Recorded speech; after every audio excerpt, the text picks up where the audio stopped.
A very good afternoon to you, our viewers. You're welcome to another wonderful episode of Punch Sports Extra. My name is Shegun Odun. I have my co-anchor, my co-analyst, and my colleague here with me, Eniton Daramola. Eniton, a very good afternoon to you. Yeah, a beautiful afternoon to you, Shegun, and our viewers out there. It's good to be here again. Good to be here. Very quickly, we'll start with the front page of Punch Sports Extra, the print version. And yes, his picture is boldly scattered on the front page this morning. The biggest picture on the front page is Ademola Lookman, like they call him, European commentators call him. Look who is back. His club was back to winning ways, not just scampering to victory, but an emphatic win, 4-0, and of course he was able to be part of the build-up play of the first goal. But he grabbed a goal himself, ending a goal drought.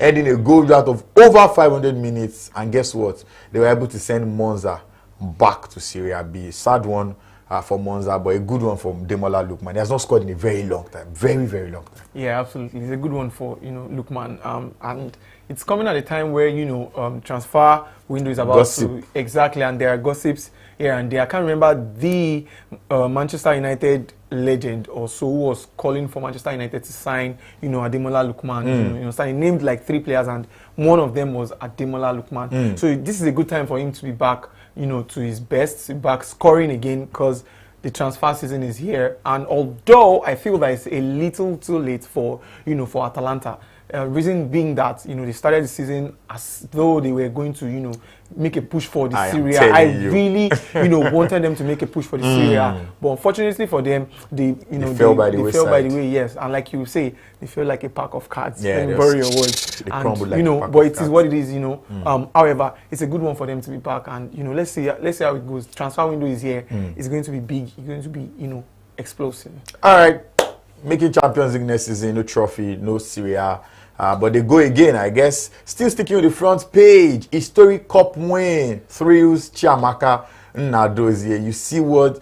You saw what she did with Paris FC, her club, just a couple of days ago. Got into penalties. Step up Chiamaka Nnadozie. Kept one out, kept 2 out. I'm not talking about lucky saves. If you saw those penalty kicks, fantastic penalty kicks, but a more brilliant response from the goalkeeper Chiamaka Nnadozie, getting our club Paris FC a first trophy in a long time. You could see the way she was so emotional.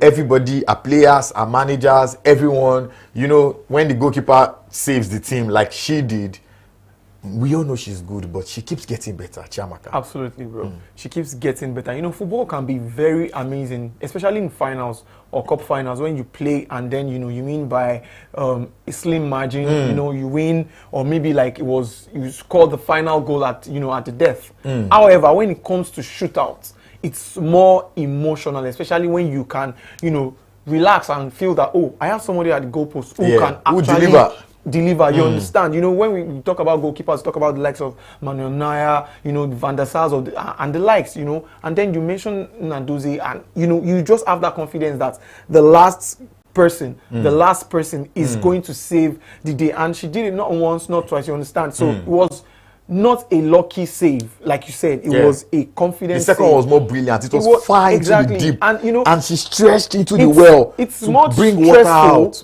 for opponents when they know they are facing a goalkeeper who is confident, who is actually good.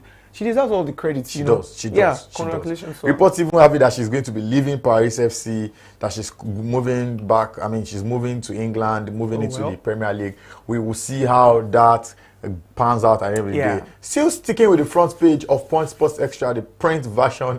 There's a man whose picture is virtually almost always on the front page every now and then. There's always something about him. If he's not scoring goals, breaking records like he did this weekend, his transfer gossip, transfer gist, latest updates and all of that. I'm talking about the immediate past African best male player in Victor Osimhen, who has been said to have been snubbed by Chelsea because of wage twists. And the reports have it that they are now going for Villa's Oli Watkins. I mean, Victor Osimhen, we know where he's playing at the moment, but we never ever just know where he'll be playing at when the summer, comes through. Exactly. Now Chelsea are not interested in him again. Remember that report came on earlier last week from, one of these our social media journalists again.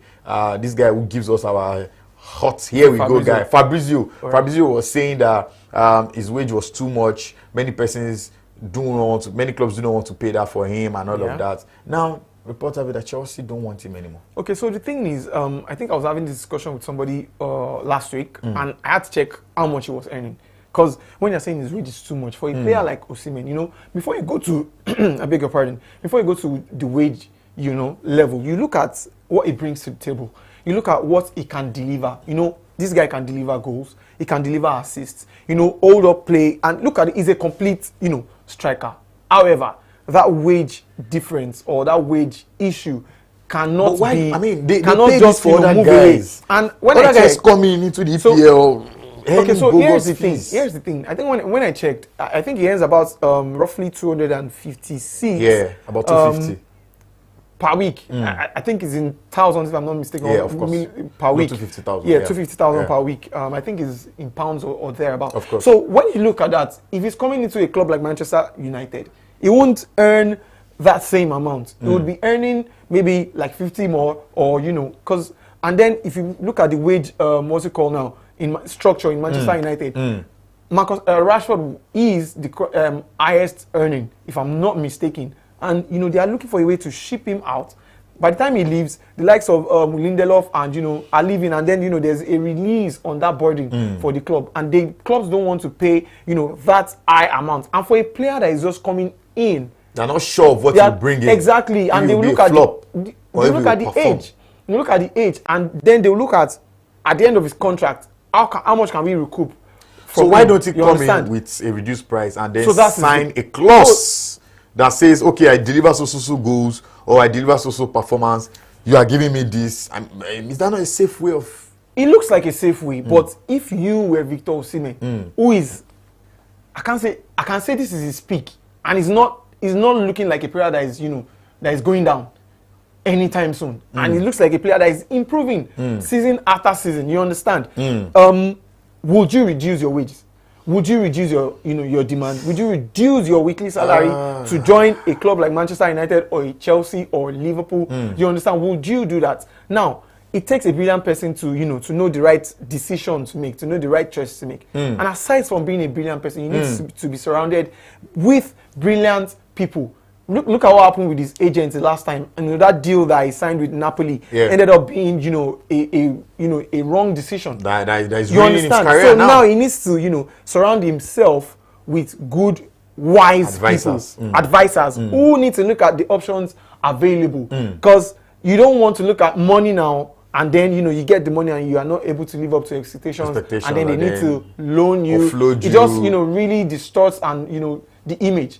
However, look at what is on the long run. Look at the long run rather, and then look at what he gains from maybe reducing his salary. If it works well for him over the the next couple of seasons, we could see him earning that much. But the big question still remains where he is going to end up. Next season. There are clubs who need his services. Talk about the likes of Arsenal, Chelsea. Actually Liverpool. Do, because Christian Nkunku would likely leave, and they need somebody who would come and oust, if possible, what's his name now, Jackson, from that certain level, because they need somebody.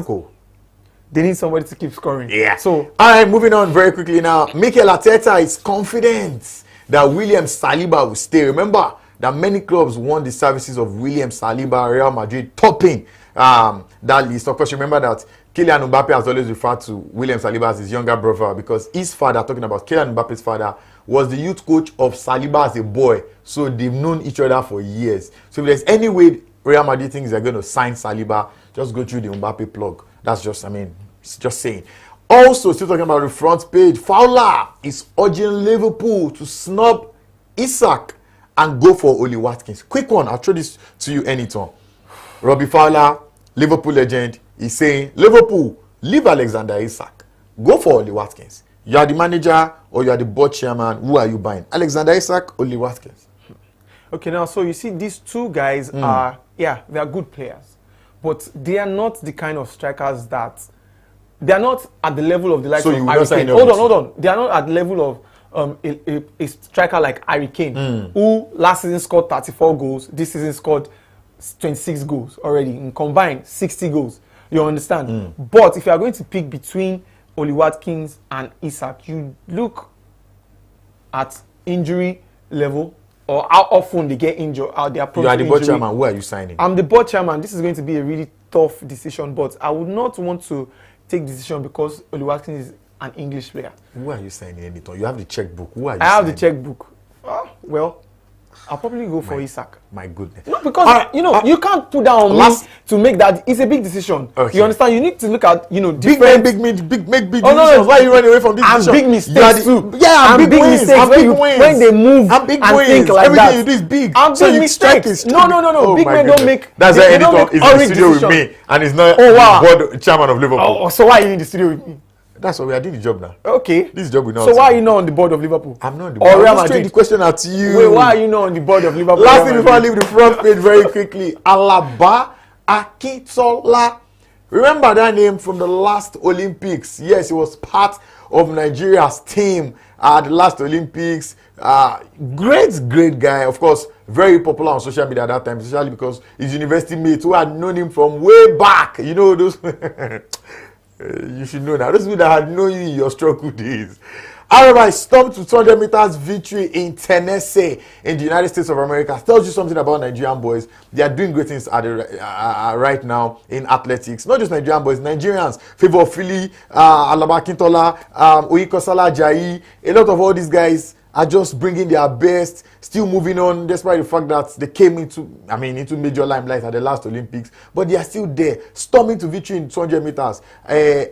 Oyinkansola Ajayi doing this in 100 meters, ran the second fastest time this year in athletics as at then. I think it's now the third fastest time of the year. Of course, the year is still very early. But shows you that these boys are doing crazy things in the United States. Hopefully we see them on track very soon for Nigeria at the Olympics, and then we are doing great things for ourselves. As a country. Very quickly, last but not the least, before we leave this morning on the front page, Cafu, Brazilian legend Cafu, has warned Carlo Ancelotti against the Brazilian job.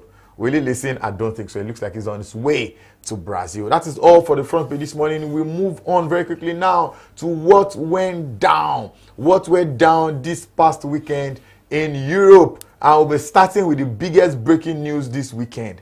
For the very first time in his 31 years of living and his over 25 years of football, of course he's been playing as a youth player and all of that, Hary Kane finally won a trophy. What good news is happening this life? What a news. That's like the biggest, news over the weekend in the world football. He was celebrating. And he was posting. Absolutely. He has to be the best. Oh my goodness. It has to be the happiest footballer on planet. He has to be the happiest man on planet Earth. You understand? Wow. Yes, because at 31, despite how good he is, he has just never been fortunate. He got to the World Cup semi-finals. He got to the Euro finals. He got to the Champions League finals against Liverpool with Spurs. But he just never gets it. No. I think you shouldn't mock a player like Hary Kane. No, I'm not. Hold on. I think you shouldn't mock a player like Hary Kane. That sounds too sacky. No, I'm not mocking him. It sounds too sacky for a player of that caliber. Hold on. Can I speak? Yes, sir. So it sounds too, sacky. You sounded too, somehow for a player like Hary Kane. You were asking about strikers, and I was talking about the fact that he's a player who is new in the Bundesliga. This is his second season, and he broke a record for scoring 60 goals in 60 matches. You don't have an ordinary player. He's not a below the par player. He's an A-lister. If there's something beyond A-lister, you can put him, you say it is the A+. You understand? So he's a player that, irrespective of the situation around him, whatever the club is doing, inability to to win major trophies, he comes to the party week in, week out, season in, season out, and he delivers. He is currently the second highest goal scorer, all-time highest goal scorer in the Premier League. Apart from the fact that we know that the move to Bundesliga was obviously because he needed to win trophies. He would have beaten Alan Shearer's record. You understand? Now, hopefully, if there's a stable club that can sign him back in the Premier League, is a stable club who contend for the Premier League, he will do justice and deliver.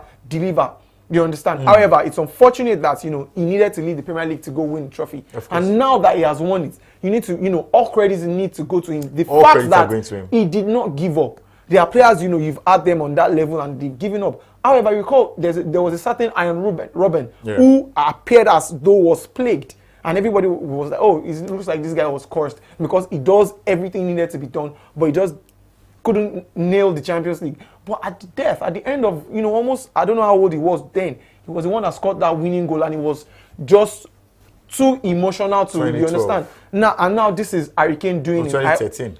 And now this is Hary Kane doing it. Yeah. He has done it. I think we need to give kudos to him. Kudos to him. And secondly, he's a kind of player that other young players should learn from. Yeah. You understand how he does it every season, scoring. Because when you sign a striker, what do you want from your striker? Goals. To score goals. Yeah. He scores. You look at last season, he scored arguably the highest goals in the Bundesliga. What else did you want from him? He only needed to just relax and teammates do the rest of do the rest of the job and win the trophy. Just relax and take pictures of the trophy. In their game, unfortunately, he couldn't. In their game against Leipzig, I mean, they didn't win that game. Yes, they didn't win. They needed to win the game. They needed to win. What gave them the trophy was the fact Leverkusen. Yeah, exactly. They didn't get it. But it's a good one. What a way to win. I mean, congratulations to Hary Kane. Yeah, big deserves it. I mean, I was just saying Ori Ogbade, which is head not getting crowned, because it looked like what's going on with this guy. Fantastic player, fantastic goal scorer, wonderful captain, even English captain.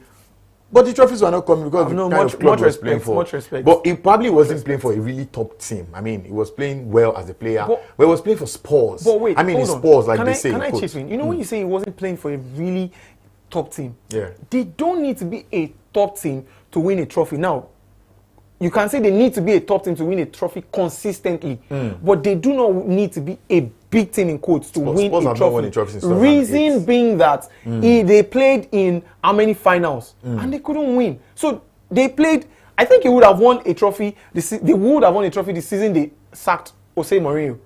Yeah. Before that final, they would have won. They would have won the Champions against Liverpool too. But that game went funny. All right, very quickly we'll move on now. Talking about breaking of jinx and all of that. Cole Palmer was back to scoring after not scoring since January. And guess what? They defeated Liverpool 3-1. That game, that 3 points was crucial because they are in their the battle of their lives, top 5, trying to qualify for Champions League next season. Their next game is against, I think, Newcastle. Their next one after that is against, I think, Manchester United. And they are ending the season with Nottingham. They are playing a Newcastle that is chasing top 5 as well. They are playing a Manchester United who is fighting for pride. I mean, just for pride because there's nothing to fight for. And they are playing against the Nottingham. You said? Is there still pride left? I'm sorry. And they are playing against the Nottingham on the last day of the game, last game of the season, where they are equally. That team is equally fighting for top 5. Talking about the team that will be playing for pride or not, we don't even know. They played against Brentford over the weekend, and they lost 4 goals to 3. And anything, equally, Manchester United fan was asking if there's even pride to play for. Now. What is Manchester United playing for this season now at this level? Manchester United are playing for the Champions League. Now that's the irony of life. So as it is, the Premier League season is over for Manchester United. Quite all right. But they shouldn't be losing to Brentford. Okay. However, this is a Brentford team that's fielded their what's it called now? Their starting 11. The game yesterday, Amorim made 8 changes. We had the likes of Obi getting his first starts for Manchester United at the age of 17.